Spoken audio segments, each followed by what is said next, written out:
So but the advantage I have is that I have a fantastic panel, many of whom I've had the opportunity and privilege of having worked with before. And even when we were not working, we have engaged with the themes around what we're going to talk about. And this is on capitalizing on the energy transition which is happening. And we are going to make it much more focused on India, because in many ways, this is where the opportunity is. So this is how we'll do the session. I'm going to make a few opening comments, just present some statistics for you or some projections for you, which possibly will set a little bit of context for the session. And then I'm going to go across to the panelists, ask for their opening views on the theme and the data which I've kind of put across, 3 or 4 minutes each. Then we pick up those threads, go on into a second round, going a little deeper into those topics, some of them which I'll distill from the first round of discussions. And then eventually open the floor for you to ask questions to this panel, because this is really, really a good and erudite panel. So just in terms of putting the picture of what we're looking at in the future, so let me just take the period till 2047, which is approximately 25 years from now, and which coincides with 100 years of India's independence. So this 25 years in the field of energy, in the world of energy, is not a very long time, because we have assets which last for long. They take a lot of money to build. They take a lot of effort to build. And yet we are looking at a very quick transition, a massive transition, because the world needs it, but also because India needs it. Now let me just put across what India needs. So in this period, in the next 24, 25 years, the Indian economy would have grown about 4.5, 5x of the current size. And that's not very difficult to math. You just put the number of years, 7% or 6.5, 7% of growth, and 25 as the exponent, you'll get to what I'm saying. It's about 4.5, 5x economic growth. The issue is that any economic growth requires energy, and that will require India's installed capacity of electricity in particular, but energy more widely to go up. Now, how much of electricity? We are potentially looking at 5x of the current capacity, which is about 450 gigawatts is what our grid size is. We are looking at 5x of that, 4.5, 5x of that. And why that much?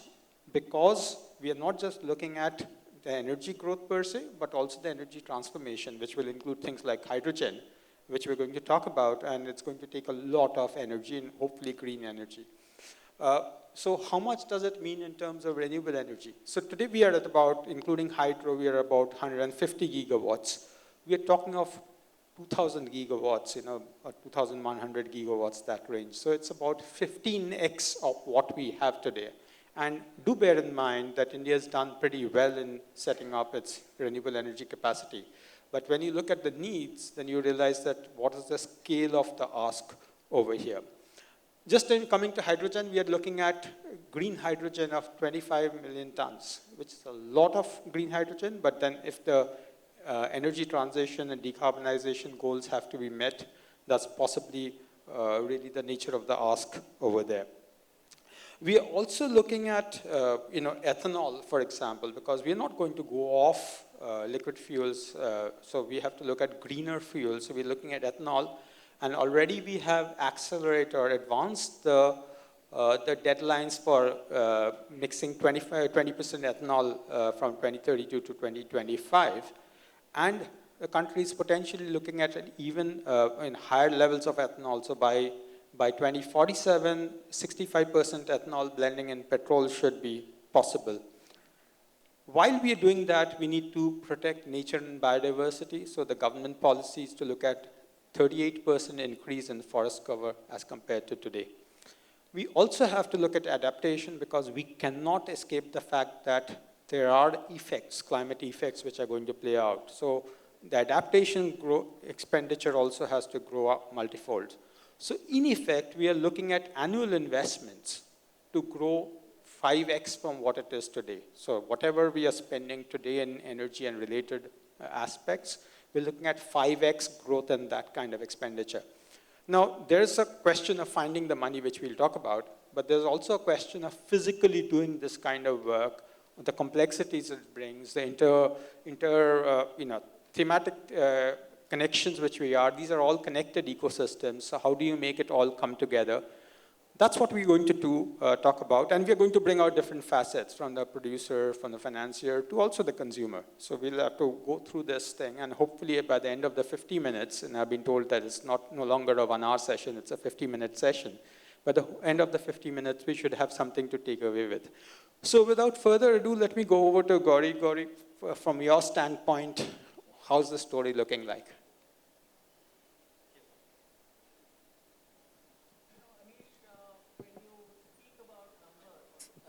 Like what you've just mentioned about the demand for energy going up, electricity going up about 5x, and the renewable energy capacity that needs to be developed going up by 15x, and the investment going up by 5x. I'm just trying to relate it to the global numbers, and in a lot of countries there will be substitution, as we know, of the fuel mix, the energy mix.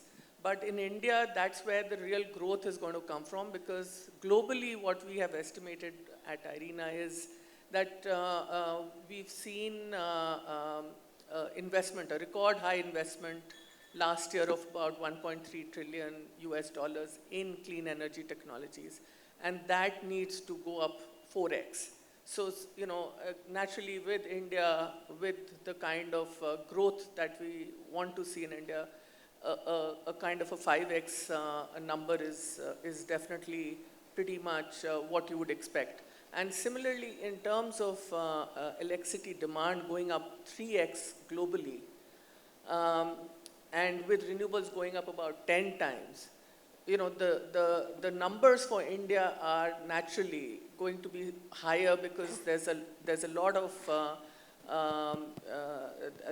there's a lot of growth that we still will see in the next 25 years. I think it's not just about the numbers that look absolutely humongous when you're looking out for what needs to be done.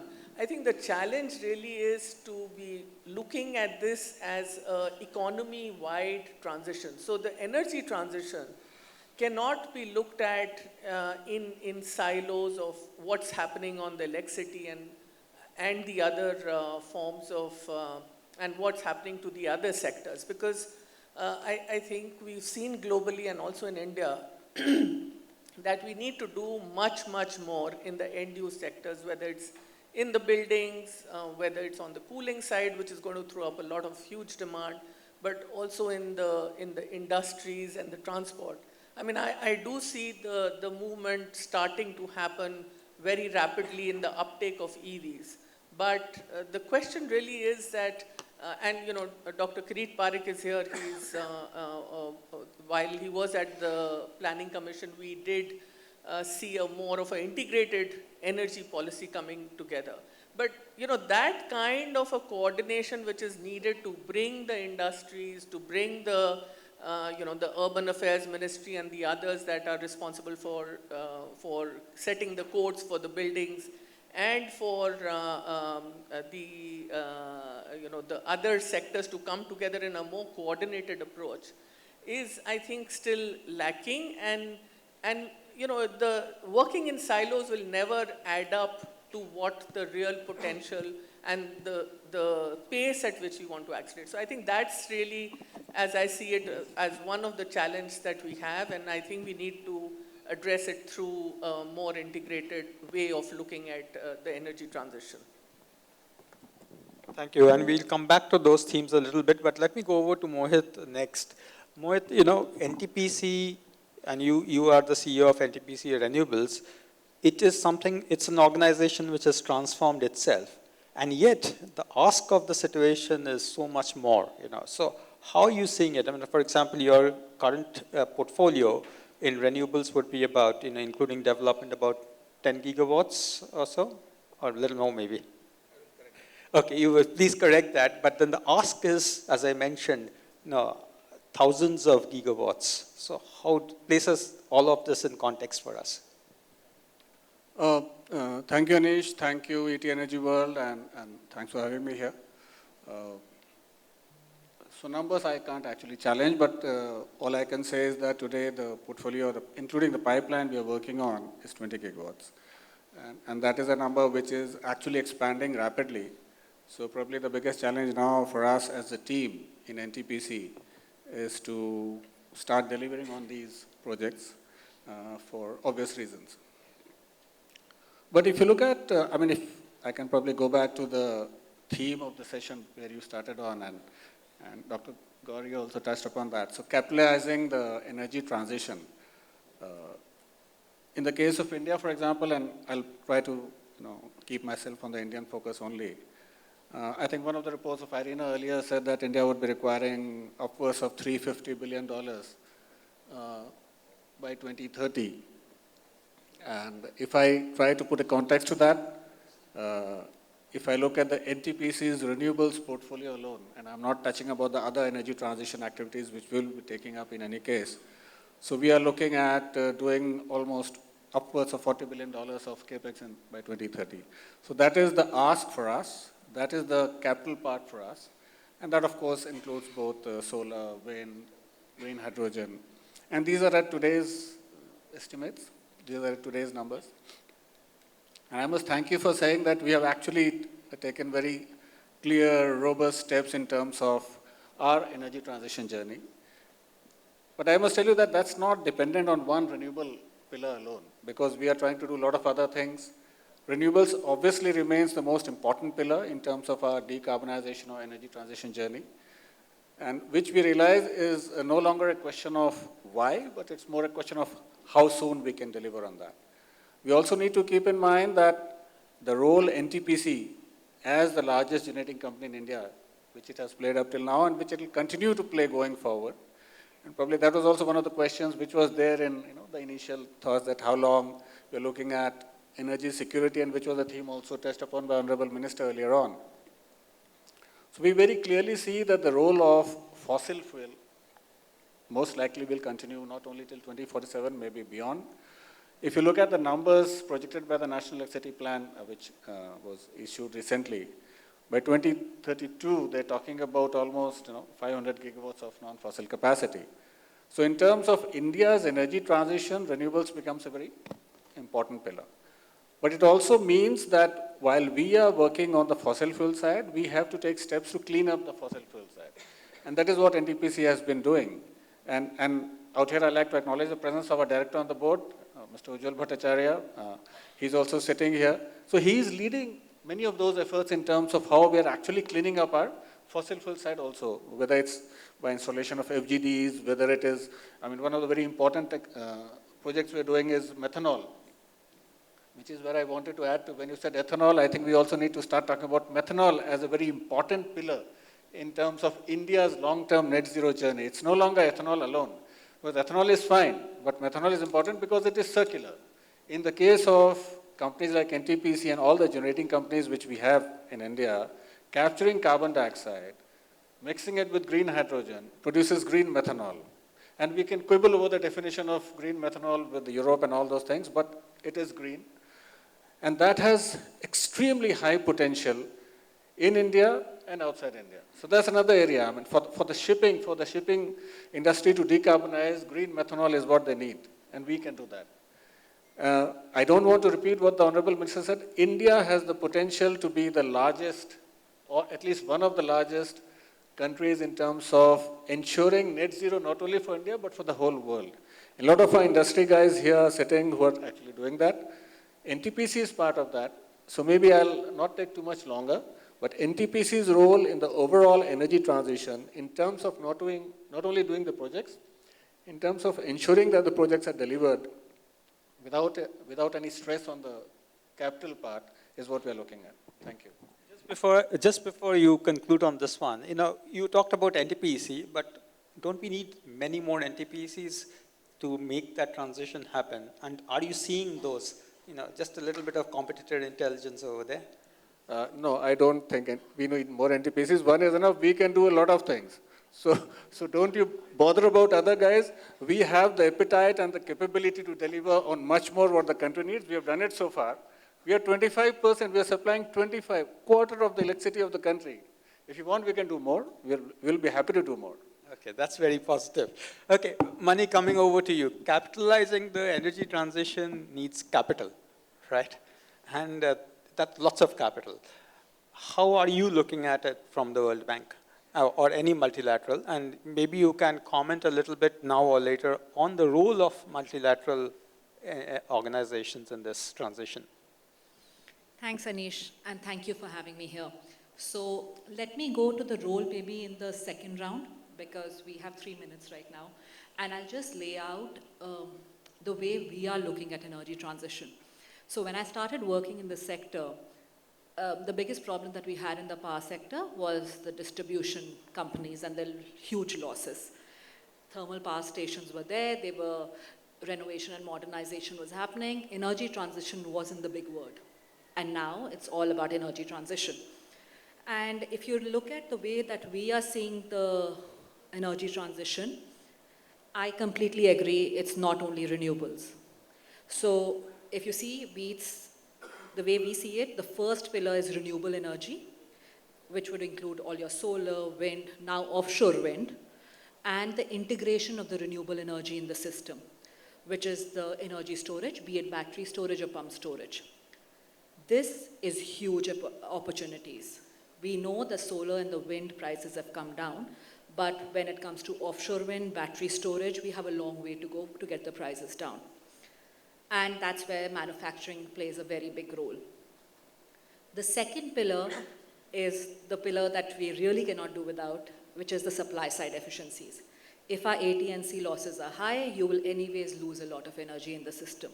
And therefore, it is very important to reduce that. That too is a part of energy transition, a very important pillar for it. The third pillar that we see is the demand side efficiency, the energy efficiency. We need not produce so much if we utilize what we have efficiently. We've made very good progress in that, but there's a huge, especially in the building sector, we can cover a lot more. Coming to the fourth pillar, what we see is and this is something which is evolving right now, is the industrial decarbonization. This is where hydrogen comes up, and hydrogen is the buzzword right now. Everyone is talking about it. There's a lot that needs to be done in this space to make it affordable.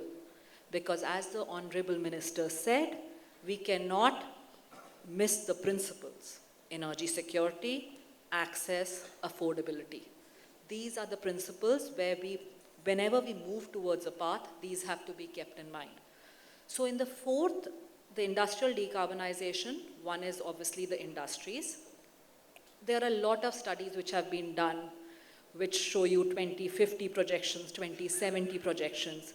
You also see that if you really go through the modeling exercise, emissions will reduce from the power sector immensely, but it will really go up when it comes to the industrial sector. So that is where we have to start focusing now and figuring out what we want to do next. The other very important sector which comes in the fourth pillar is the transport. I completely agree, EV is finally seeing some traction. But I do also realize that the focus currently is in 2 and 3 EVs, but if you really look for people like us, if we all have to buy EVs, it is still difficult. They are high prices, there's not so much of supply. So when it comes to EVs, the transport sector, that is something that we have to focus on.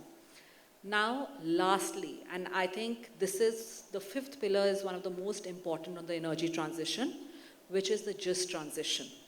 And that is where the jobs element really will play an integral role. As you move away from fossil fuels, and you move towards renewable energy, what will happen to those thermal power plants? What will happen to those coal mines once their reserves are exhausted? What is going to happen? How can we reutilize that land so you cannot let go of the physical resources because we need that land? And how do you make sure the manpower which is there is retrained so they can come back into the workforce? So these are the 5 pillars that we look at the energy transition, and maybe in the next one I can answer on the investment. Sure. So we'll come back to that. Let's go over to Guilherme from Siemens. Now, organizations such as yours have a very, very important role because you enable technologically the whole transition to happen. And it spans across the traditional, conventional sectors. You are deep into renewables. Say, for example, green hydrogen, there's a big role for organizations such as yours to play. How are you seeing this? How is the coexistence of the old and the new coming through? How difficult is the change looking like?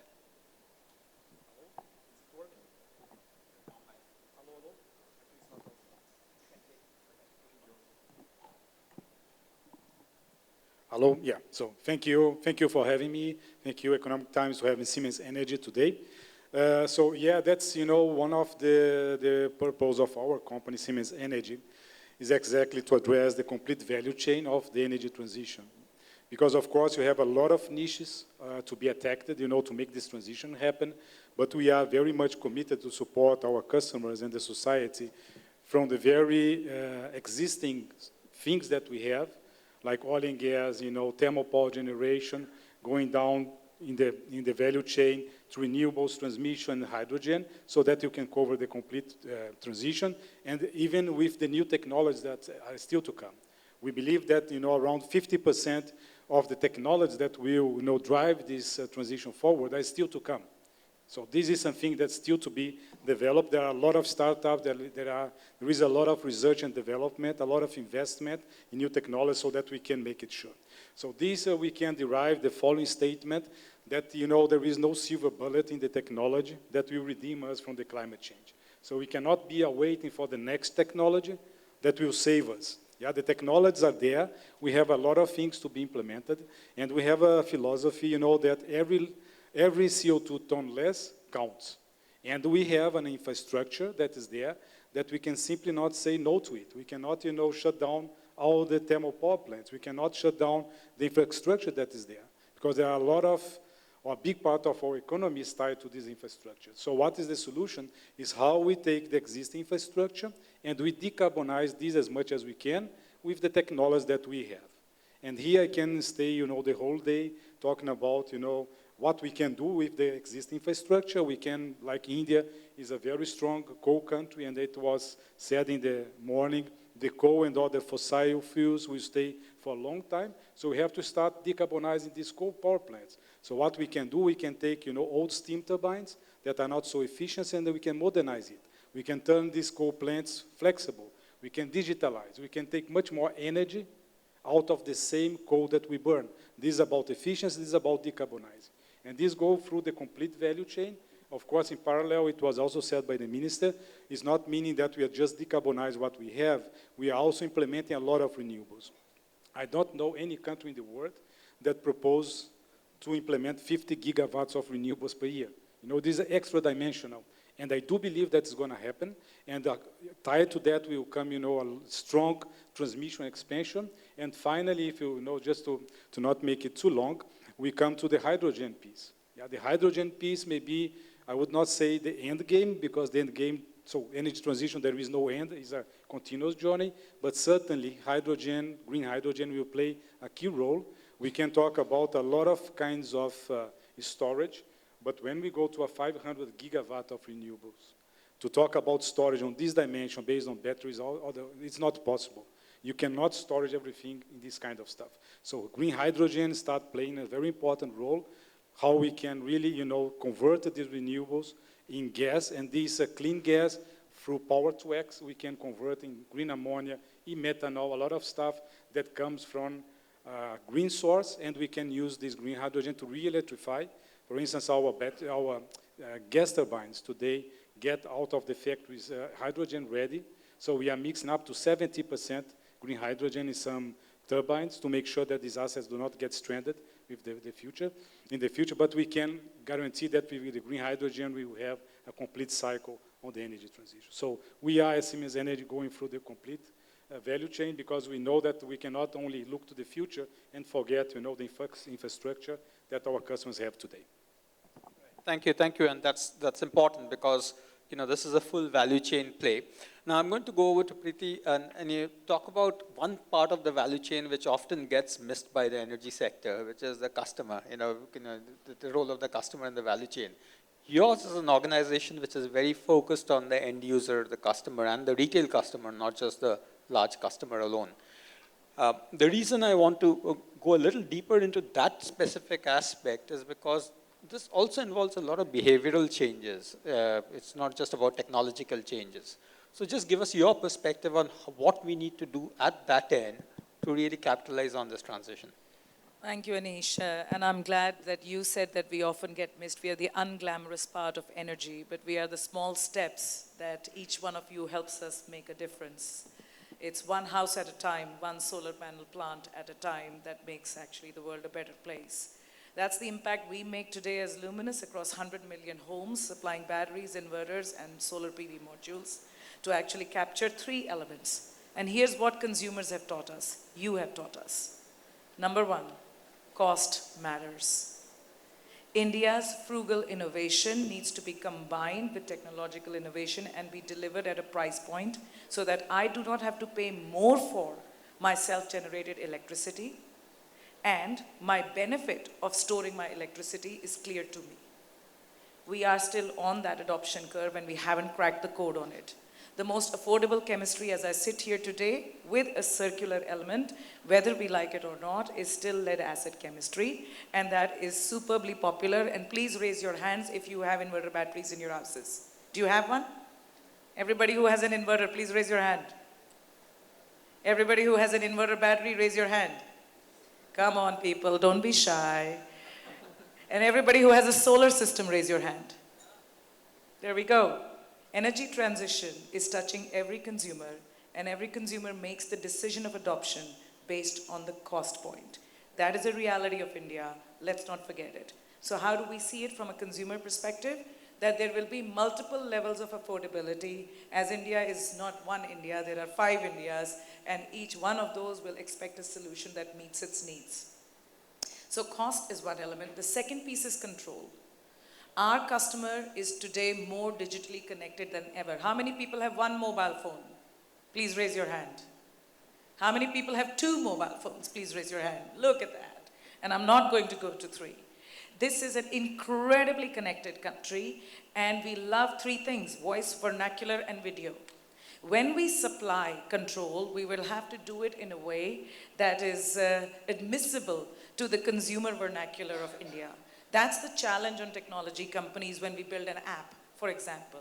That's the challenge on us when we actually provide you actionable energy insights through that app so that you are engaged. And that remains. And then, of course, ultimately, the control on your battery stored energy, which has transpired in the Western world, to be able to sell it back into the market is a policy setting. We haven't come to that yet, and people more expert than me will determine that future by 2047, but that will happen. And I see India as a country of traders. Our consumers will interact with that market setting, for sure. For sure, I feel. That's my challenge back to the policy setters, of course. And I think the third piece is climate. We see an emergence of climate consciousness. How many of you have thought about EVs already? How many people have kids who have come back from school and said, "Mama, we've got to get an electric vehicle," or rung you from the university? Please raise your hands, don't be shy. Our user needs analysis studies show that climate education in the home in Indian consumers is being provided by the children back to the parents, and they are forcing the hand. I see a few smiles in the consumers in the room. So I think it's a threefold exercise. It's cost, control, and climate. I will say that adoption is the key piece. Technology is there. I think many of us have said it. You don't even need another NTPC. We've imagined green hydrogen. But here and now, we have renewables and possible affordable chemistries that can store energy. What is it that will propel it? And I think focus has to be put on adoption, and that will lead us to transition in the appropriate mix. Right, thanks, Preeti. And I think that's a very interesting dimension I want to pick up, Gauri, with you. Preeti mentioned about adoption. But we are in a country where, coal continues to dominate, and we really are, while we are scaling up renewables, we are not yet at the scale where we require. So won't there be a mismatch between EV adoption and the ability to fuel those EVs through clean energy? Because if we are fueling those EVs through coal-fired power plants incrementally, okay, then how does it help the environment? No, absolutely, Anish, and I agree with what Preeti just said about adoption, and that's a lot to do with communication, and which is why forums like this become extremely important to build that narrative and to push the policy imperatives in particular direction. But what you're saying is absolutely correct, because EVs powered on gray grids really make no sense. And which is why which is why, I was also speaking about the need for a more coordinated approach in the energy planning, because you will have the huge increase in energy or electricity demand when you get more of an uptake coming from EV, and we're seeing that there is a huge subsidy element that's been provided to the EVs. So obviously there's a push towards getting more EVs adopted. But on the same kind of a paradigm, if you're looking at where our grids are going, I think there's going to be much more renewables coming into the grid. But I really think that a lot more coordination needs to happen between the end users as they come into the more electrified India that we will see moving ahead. And I think for that, you will need a lot more investments to happen. And it's going to be all about how do we get our finance right, because it's going to be a huge amount of money that will be needed to make that shift. Personally, I think we haven't, as a country, dwelt so much on this very clear emerging area of green bonds, which is, I think, a very small percentage in the whole bond market globally, which green bonds are just about 1.5%, and they are growing very rapidly. And I think it's important for us to look at these kind of financing mechanisms, these kind of areas which can provide us the kind of investment that Mohit also probably was speaking about, that they can do much more, but they obviously need the money for it. So we need to be looking at such mechanisms and building a base to be able to tap the global market, the global capital market, where I don't think there's any lack of capital flows that can actually get attracted if we have our policy right and if we have our mechanisms right.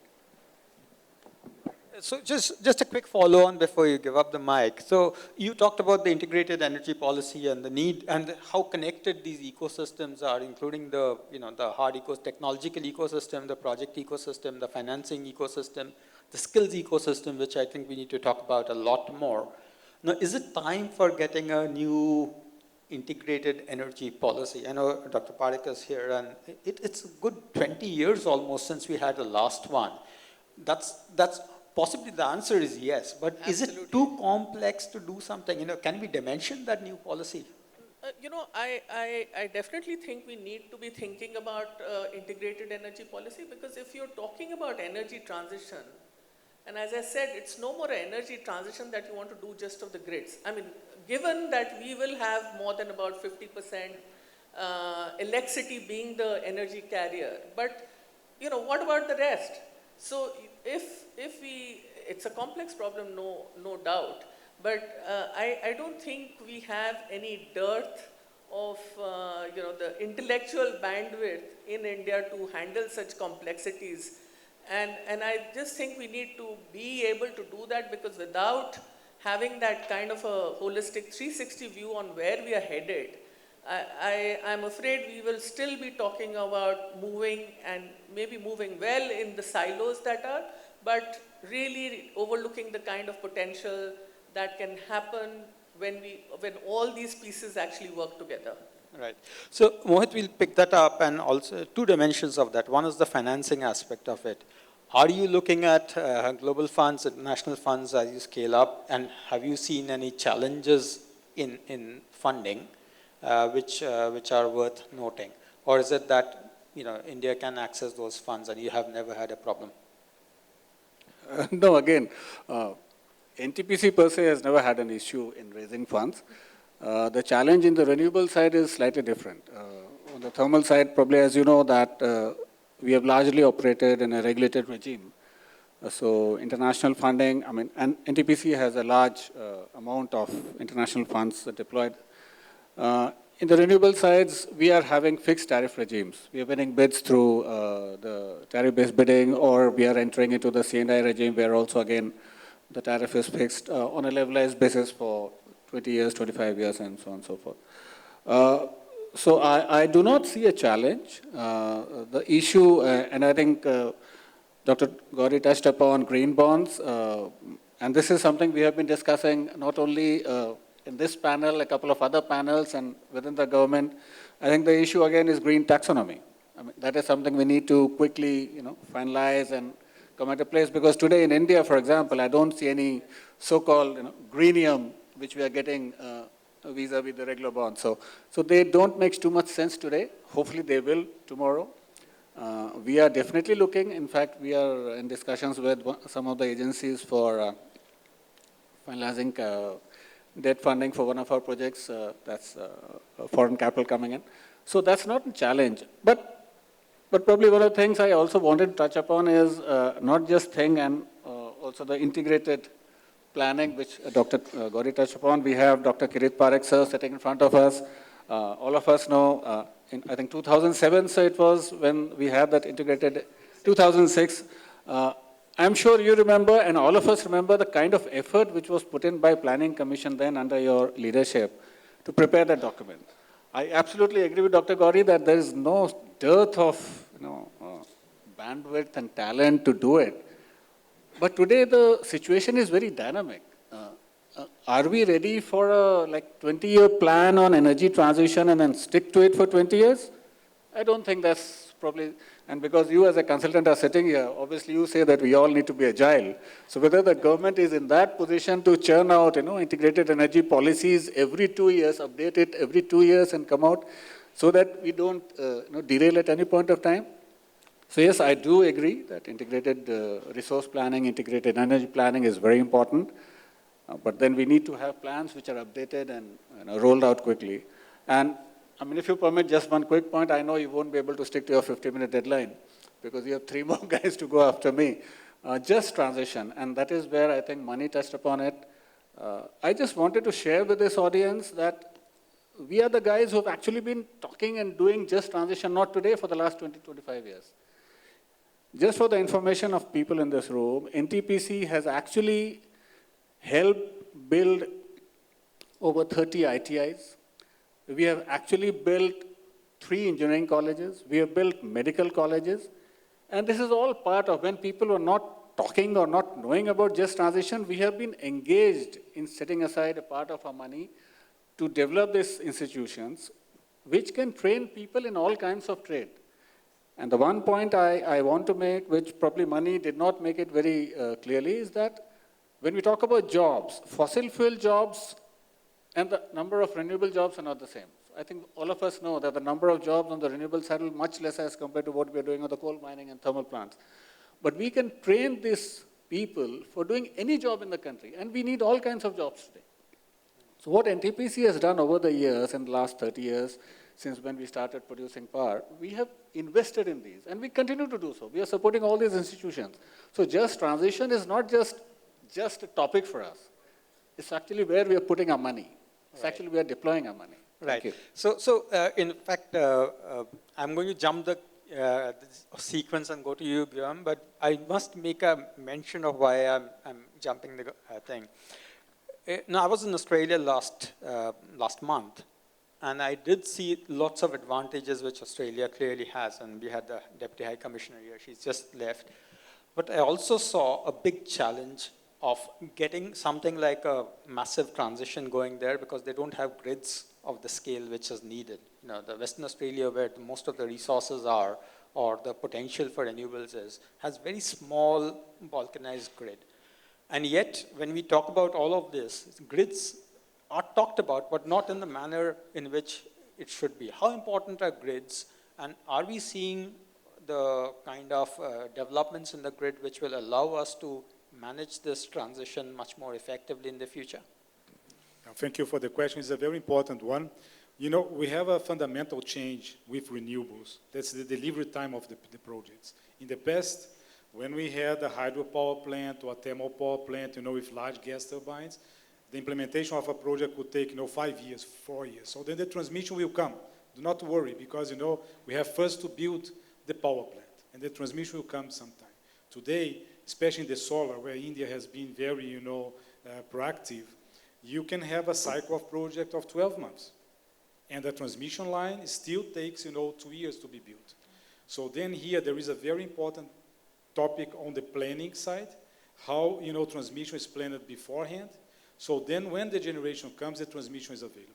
We are seeing this kind of problem not only in India, but in general in every country. We are seeing this misspace between generation and transmission. We are seeing generation coming first and the transmission come thereafter.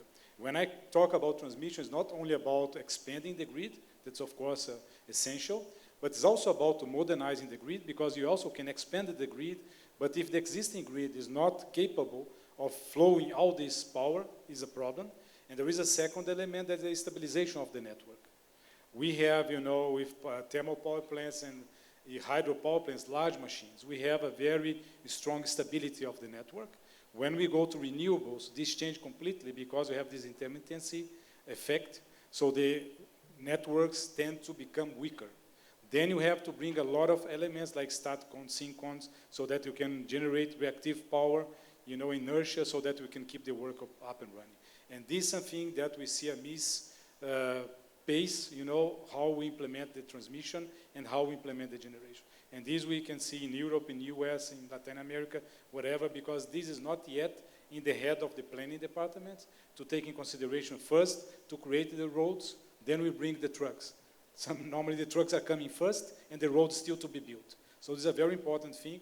We have, you know, from the National Transmission Plan, a very ambitious plan for transmission with HVDC, AC lines and stabilization. The only concern that I have is more on the speed of making this happen. Because then it goes also to another element that's about the licensing, you know, everything. When you do a power plant, is one side. When you do a transmission line, you have sometimes thousands of kilometers that you have to license. And this takes a long time to do. Only in UK or Germany, it's taken 10 years to get a license for a transmission line. So if you do not plan beforehand, we're going to get stuck with the generation there, but without the ability to connect these to the load centers. Thank you, thank you. And I think that's a critical thing, because otherwise this transition, you know, capitalizing on the transition is not going to happen. Mani, over to you for that question which you did not answer then. Okay. Just one thing before I start on that question. I completely agree, Mr. Bhargava. When I meant about jobs, it wasn't only renewable energy jobs. What I meant was, when the mines exhaust the resources, they can be repurposed for new, and it can be industries. It could be solar, anything. You know, that depends from place to place, where, how much area is there.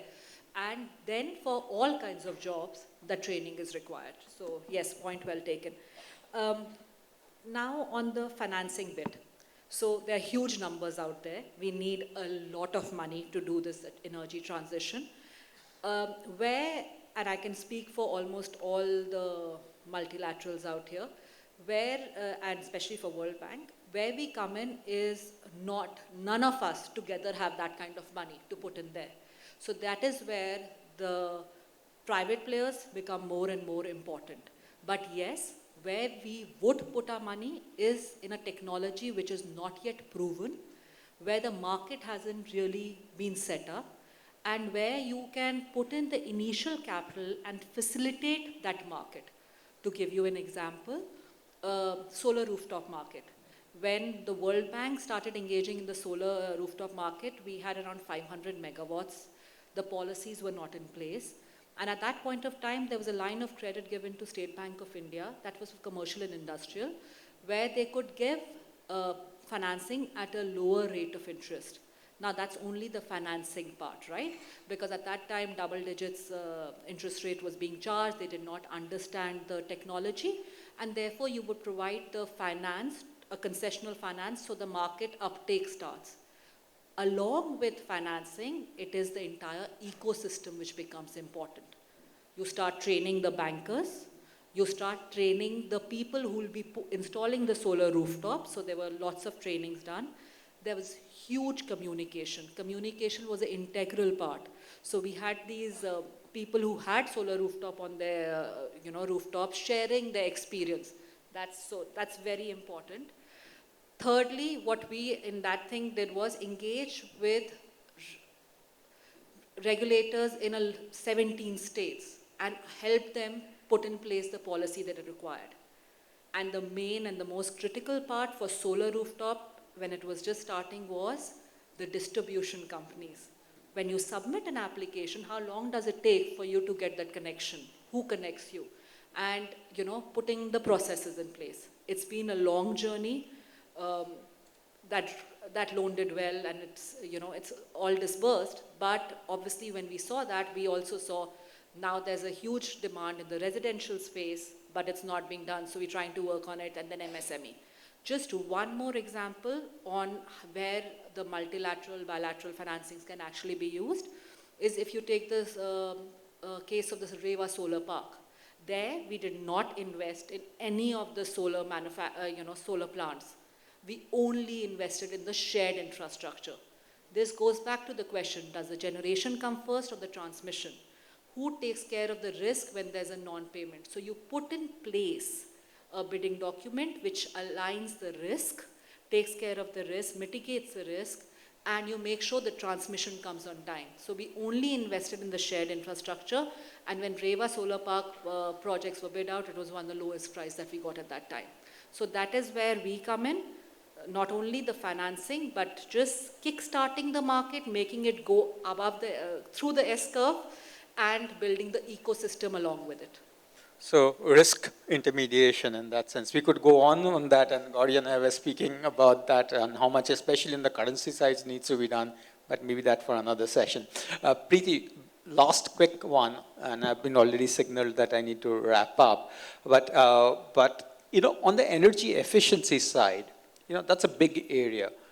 Are you looking as Luminous or maybe as your parent Siemens, Schneider? Oh my God. Sorry. See what influence he's had on me. It's all right. But just on that, are you looking at a big step up in that in the future? Yes, let me talk about, the user is at the end of this, and we talk about transmission, we talk about what comes first, but also demand is parallel to supply. The demand actually in the home or in the building will work out how much energy you need to produce. So the challenge here is, can you avoid that excessive transmission capex? Technologies are already in play. We make connected inverters which can connect to your final distribution board, listening to all that finance, I've gone financial, which can give you actionable energy insights today. You can go down to, technology is already there where you can go down to sub-circuit level. I can connect to your mechanical circuit, which is powering your air conditioner, tell you that you are actually peaking at the load, and essentially you should either use your solar energy or you may decide to switch it off in the home for the moment because you don't want a higher electricity bill. The same applies to industry. It's actually kind of similar. It's just that technological control, which is also called as Power Monitoring Expert or Energy Efficiency Software, is available over the controls of all the mechanical, electrical equipment and infrastructure so that you can make choices about how you intend to modulate the use of energy. Reality is, guys, what we forget because it's invisible most of the times, energy is also money, just like data is. You think about your data plan, that's the way you will think about your energy plan by 2047 as well. And what I will close with is that we will see the emergence of fast-moving energy goods as a proper vertical to be invested into. I wish you all success personally. You know, I was in Australia and I was talking to the system operator, and one thing they said is that if we can get control over those ACs, then life will change for us. And that's true for India as well. One quick last round as I go, and I think we'll exceed it by a minute, but we'll do it. One word, what is the biggest advantage of India in this and capitalizing the energy transition from each of you? One big advantage India has. One big advantage? Consumer scale. Consumer, okay, demand. So people, the amount of manpower that we have to take on the transition from a different aspect. Skills and workforce. Yes. Okay, Gauri. Ability to manage complexities. Okay, is it Jugaad? No. Mohit, you don't. So one word answer I can give you, but I also have one more thing for offer for money. I see we are in the red zone now, so. So one word answer to you is opportunity. Opportunity is huge. But Mani, I'm using this platform to make you an offer. So let's combine on rooftop for rural. Let's work out a scheme. You need to invest there. So, okay, so we can discuss offline. So I can represent industry.